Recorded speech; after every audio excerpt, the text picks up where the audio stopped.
لیکن ہمارے دل میں وہ کیفیت پیدا نہیں ہوتی ہے. وہ مدینے سے مکہ پہنچے, وہاں پتہ لگایا, لوگوں کو ابھی ان کے اسلام لانے کے بارے میں پتہ نہیں ہے. وہ پوچھتے ہیں لوگوں سے کہ مسلمان جو قید ہیں وہ کہاں ہیں, کس گھر میں ہیں. چنانچہ دن بھر پتہ لگاتے رہے, اور رات کو جہاں مسلمان جس گھر میں قید تھے وہ نقب لگا رہے ہیں, سیندھ مارنا بولتے ہیں, اس میں نقب لگا رہے ہیں کہ اس کے ذریعے مسلمانوں کو نکال لائیں اور کافروں کے ظلم و ستم سے وہاں سے نکال لائیں. جب وہ سیندھ مار رہے ہیں, اس گھر کے اندر سوراخ کر رہے ہیں, تو اس سے آواز پیدا ہوئی. اس گھر سے ایک عورت نکلی جس سے اس صحابی کا تعلق تھا اسلام لانے سے پہلے مکے کے اندر. دوڑ کے وہ باہر نکلی, دیکھا یہ تو وہی آدمی ہے, کہاں غائب ہو گیا تھا اتنے دنوں سے. دوڑتے ہوئے باہر نکلی, وہ قریب آئی, یہ پیچھے ہٹ گئے. کہا, وہ عورت سوال کرتی ہے کہ تم اتنے دنوں کے بعد ملے ہو اور پیچھے ہٹ رہے ہو, کیا معاملہ ہے؟ کہا, اے بیوی تم پیچھے رہو, اس لیے یہ ہاتھ اب گناہوں کی طرف نہیں بڑھ سکتے. اس ہاتھ نے محمد صلی اللہ علیہ وسلم کے ہاتھ کو چھوا. ایک وقت کی نماز پڑھی, پھر اس نے شور کر دیا, پھر یہ نکل گئے, جا کے پتھروں کے اوٹ میں چھپ گئے. اس دن نکال نہیں سکے ان کو. لیکن ایک وقت کی نماز پڑھی اللہ کے نبی صلی اللہ علیہ وسلم کے طریقے کے مطابق اور آپ کے پیچھے, تو وہ پوری زندگی پھر وہ ان کا بیان ہے کہ میں نے کوئی غلط کام نہیں کیا.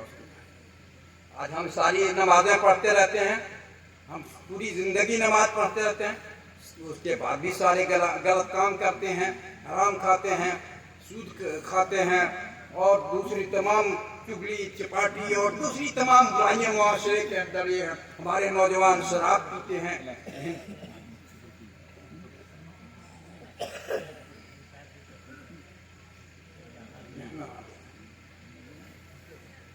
خیر, یہ چند باتیں تھیں جو میں نے آپ کے سامنے نماز سے متعلق رکھ دی.